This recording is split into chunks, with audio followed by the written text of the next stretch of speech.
Hello, मेरी बात ध्यान से सुनना। कल एक क्रिकेट टूर्नामेंट हुआ था जिसमें फालतू भी खेली थी। उस मैच की उसकी परफॉर्मेंस का वीडियो वायरल हो गया है। उस वीडियो में उसका कोच भी है जिसका नाम राजन है। राजन के पास जाओ, उससे फालतू के बारे में पूछो। अगर वो बताने से मना करे तो उसे पैसे ऑफर करो। डराना धमकाना पड़े तो डराओ। किसी भी हालत में मुझे आज शाम तक फालतू के बारे में सारी इंफॉर्मेशन चाहिए।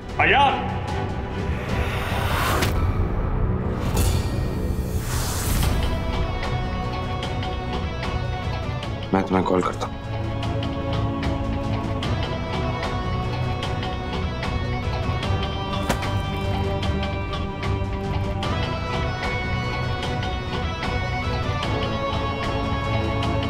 मुझे पता था नीचे जो तुम बोल के आए थे कि तुम्हें फालतू से कोई फर्क नहीं पड़ता, वो सब एक नाटक था।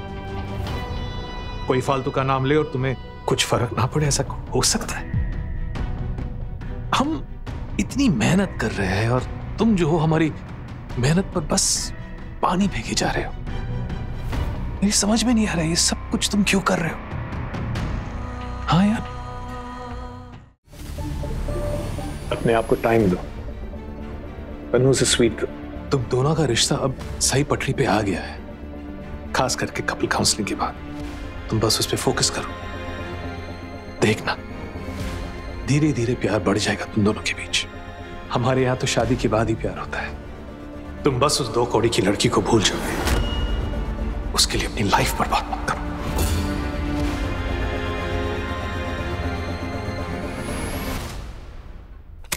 और एक और बात है यार, मेरा काम है तुम्हें सही रास्ता दिखाना। उस पर चलना या ना चलना तो तुम्हारा फैसला है।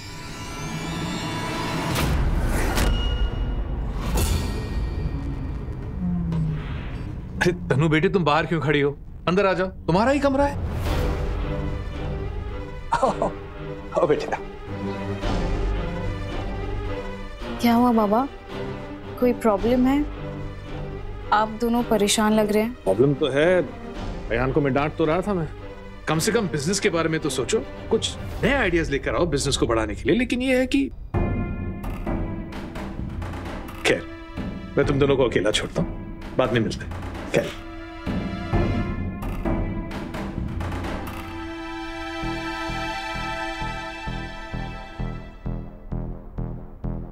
क्या हुआ अयान? बाबा सच में बिजनेस की बात कर रहे थे या फिर फालतू की?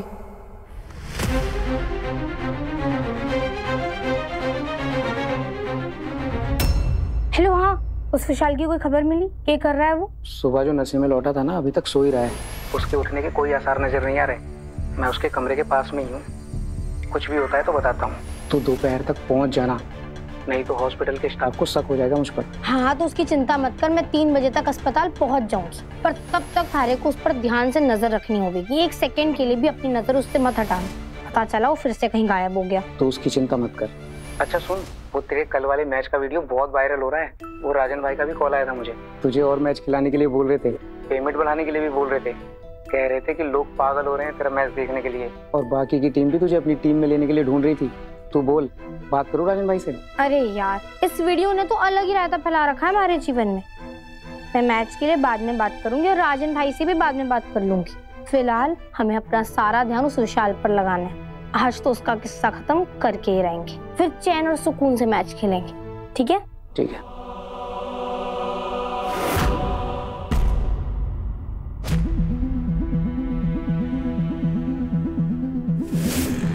पापा फालतू मुंबई में और वो लोकल मैचेस खेल रही है। मॉम,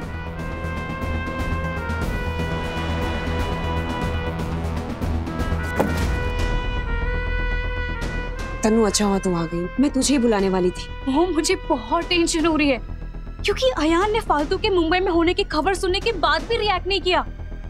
हाँ, तो ये तो अच्छी बात है ना। मुझे भी यही लगा था कि अयान ने अगर रिएक्ट नहीं किया है तो इसका मतलब ये है कि अयान सब कुछ भूलकर आगे बढ़ चुका है।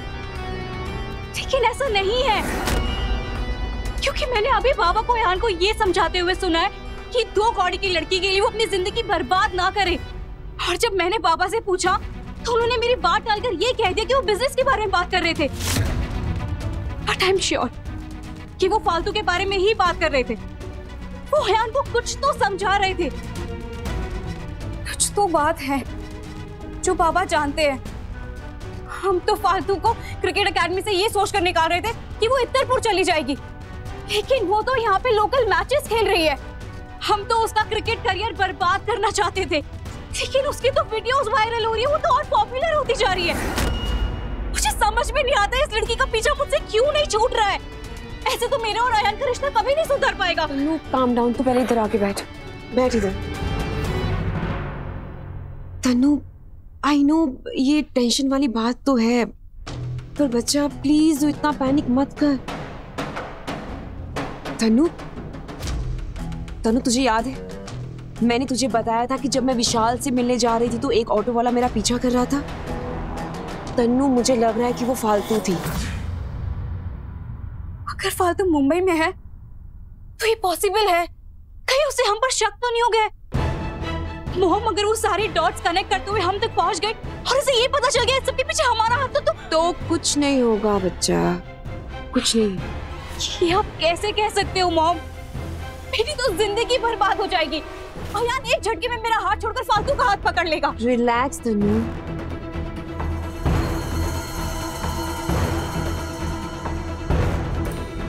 ये देख, ये क्या है? हमारा हुक्म का इक्का।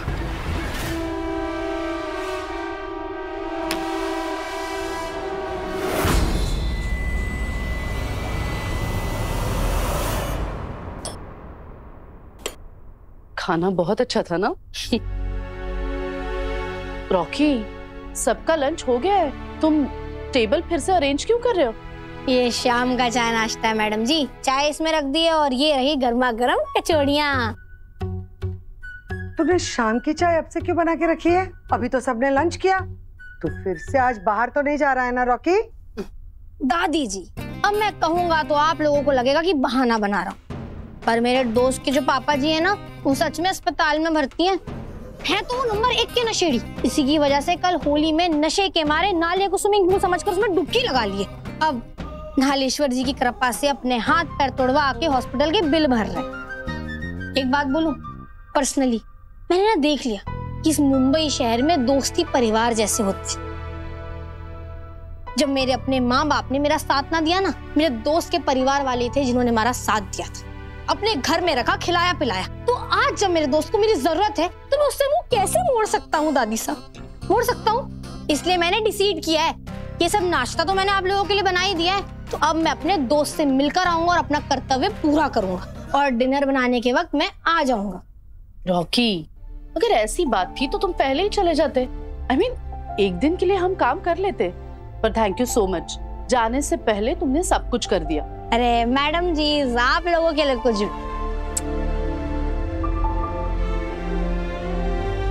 आ जाऊंगा, चिंता मत करो।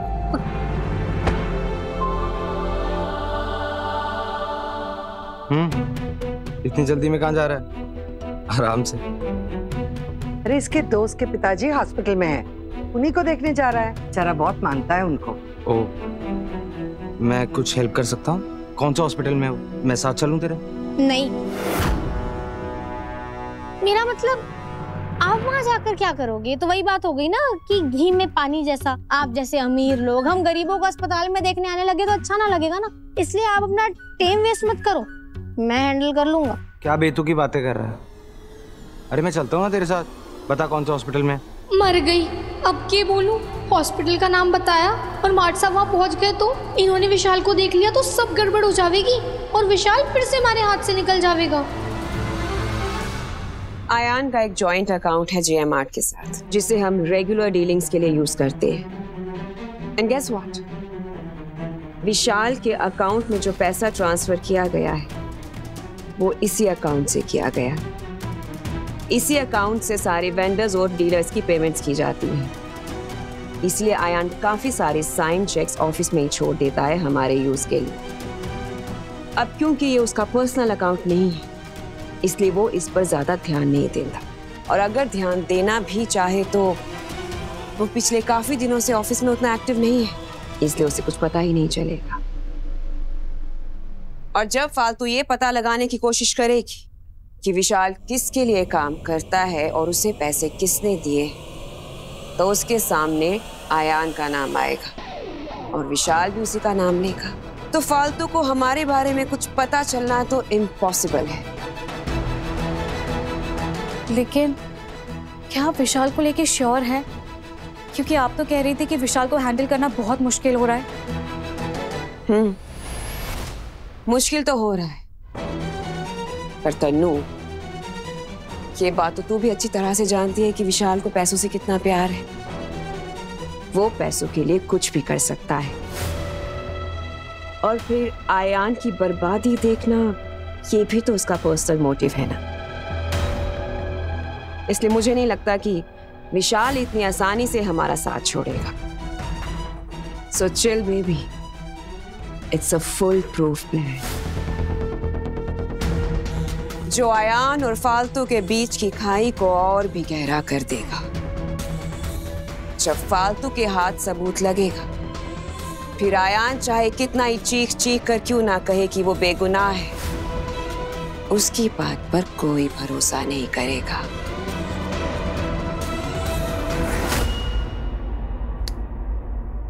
तुझे नहीं पता कौन सा हॉस्पिटल में? सर जी, आप भी ना बड़े मजाकिया। अब अस्पताल का नाम कैसे ना पता होगा? पता है, ट्रीटमेंट अस्पताल। अरे वहाँ के मैनेजर को तो मैं जानता हूँ। मैं तेरे साथ चलता हूँ, उससे बात करूंगा, वो तेरे दोस्त के पापा का इलाज और अच्छे से करेगा। ये तो बहुत अच्छी बात है। आए बेटा, तुम चले जाओ इसके साथ। खाक चले जाओ। मेरा मतलब आप तकलीफ कर ही क्यों रहे हो सर जी? वो अस्पताल बहुत अच्छा है, वो पहले सबका बहुत ध्यान रखते हैं। रॉकी, इसमें तकलीफ की कोई बात नहीं है। अच्छा लड़का है तू और अब हमारे परिवार का हिस्सा है। अरे मैनेजर को जानता हूँ, मैं तेरे साथ चलता हूँ, उससे बात करूंगा और निकल जाऊंगा, तेरे को ड्रॉप भी कर दूंगा। चल आजा, कार में वेट कर रहा हूँ तेरी। रॉकी, आयान ने तो तेरी प्रॉब्लम ही सॉल्व कर दी। चल अब जा जल्दी।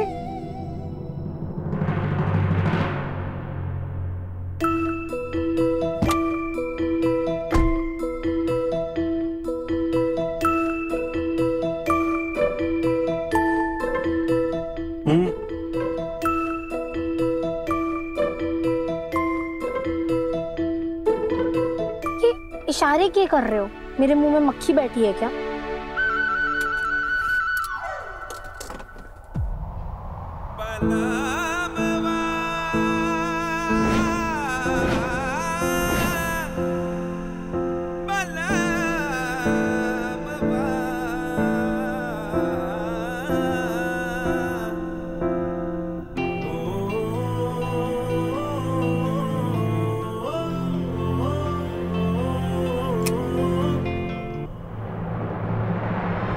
हो के रहा है आजकल मारे को। शांत फालतू शांत, अपने काम पे ध्यान दे, अपने मकसद पे ध्यान दे। वैसे आपने क्यों तकलीफ की? मैं खुद चला जाता। तकलीफ? तकलीफ किस बात की रॉकी? तू अब हमारे साथ हमारे घर पे रहता है ना, तू भी फैमिली का हिस्सा है। वो सब तो ठीक है, पर आप ना प्लीज मुझे अस्पताल के बाहर ही छोड़ देना। रॉकी, मुझे ऐसा क्यों लग रहा है जैसे तू चाहता ही नहीं है कि मैं तेरे साथ हॉस्पिटल तक आऊं। हाँ। क्या? लेकिन क्यों? क्योंकि आप मेरे दोस्त के पप्पा जी को नहीं जानते। वो ना, बोलना तो नहीं चाहिए, पर बहुत ना लालची किस्म के इंसान। जैसे उन्हें पता लगेगा ना कि आप बड़े अमीर हो, क्योंकि रहीसी तो आपकी शक्ल से टपकती है, देखना पक्का आपसे ना दारू के पैसे मांगना शुरू कर देंगे। फिर मेरा बेचारा दोस्त कितना शर्मिंदा ना हो जाएगा सबके सामने। और मेरा दोस्त मेरे रहते हुए शर्मिंदा हो, ये मैं हरगिज बर्दाश्त नहीं कर सकता। इसलिए आप समझो प्लीज। समझ तो मुझे ये आ रहा है कि तू बस बहाने ढूंढ रहा है मुझे यहाँ से भगाने के, पर ठीक है, तुझे मेरी मदद नहीं चाहिए तो ना सही, देर से ही सही, लेकिन लाइफ ने मुझे एक चीज सिखा दी है। जब सामने वाले ने ठान ली हो ना कि वो आपकी मदद नहीं लेना चाहता, फिर आप चाहे कितनी भी कोशिश करें, कितनी भी जबरदस्ती कर लें, पर आपकी हर कोशिश उस इंसान को आपसे दूर कर देती है। वो इंसान आपकी मदद को बोझ समझकर अपने मन में बिठा लेता है और फिर उस बोझ से बस दूर भागता जाता है, जिद पकड़ लेता है कि वो आपके सामने कभी नहीं आएगा।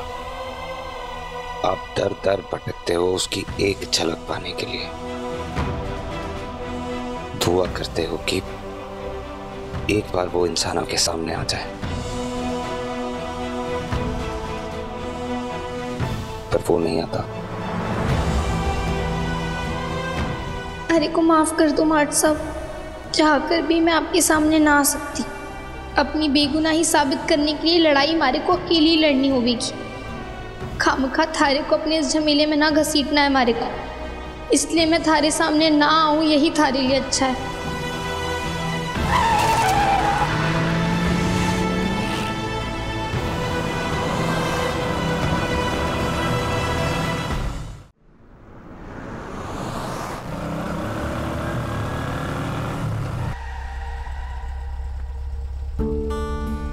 लो, आ गया तुम्हारा हॉस्पिटल।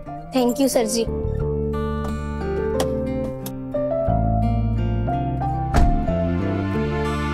रॉकी, पक्का मैं तेरे साथ अंदर ना चलूं? देख मैं हेल्प करवा दूंगा। अरे सर जी आप जाओ आराम से, अगर मुझे कोई दिक्कत हुई ना तो आपको कॉल कर लूंगा। अब जाओ उस काम के लिए जिसके लिए आए थे। चलता हूँ, टेक केयर। You to.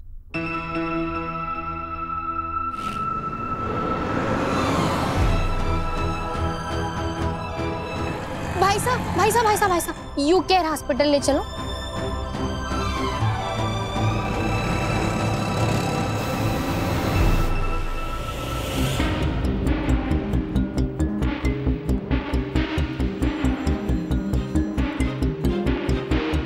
क्या हुआ? वो विशाल उठा? नहीं, अभी तो अंदर सो ही रहा है। पर तेरा क्या प्लान है? अभी तक तो कोई प्लान ना है, पर इतनी दूर तक आया ना, देखना जरूर कोई ना कोई प्लान बन ही जावे, क्योंकि उस विशाल के मुंह से असलियत निकलवाए बिना मैं यहाँ से हिलने वाली तो ना हूँ। मैं तो जा रही हूँ। मैं इस पागल आदमी के चक्कर में अपना पूरा दिन खराब नहीं कर सकती। पर अगर कनिका मैम को पता चला कि तुम ड्यूटी छोड़ के चली गई थी तो? कैसे पता चलेगा? और वैसे भी असली का पेशेंट थोड़ी है जो इसको दवाइयाँ देकर और इंजेक्शन देकर संभाला जाए। और वैसे भी अपनी शिफ्ट खत्म होने में 3 घंटे बचे, उसके बाद सारी झंझट ही खत्म। सही कह रही तुम। चल मैं सोने जा रहा हूँ। ठीक है।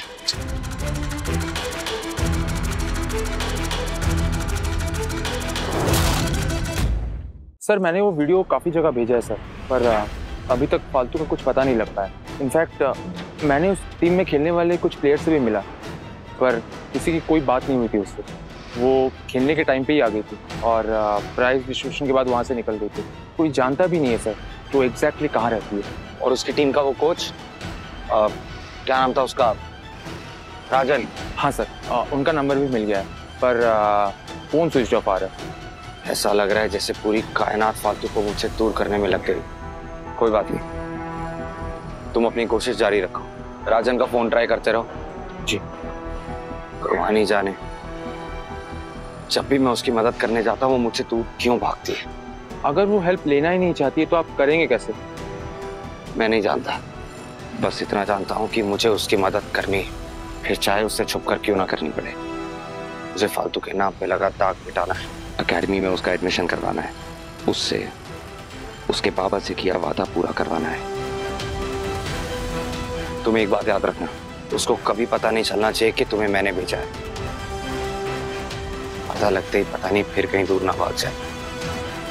लगता है अब छुप के उसकी हेल्प करने के अलावा और कोई रास्ता नहीं है।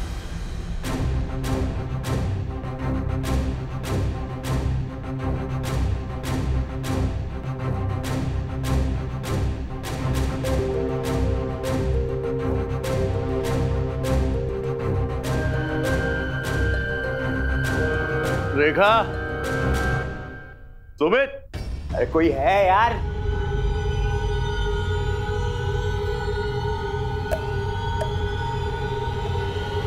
रेखा, अरे कोई है?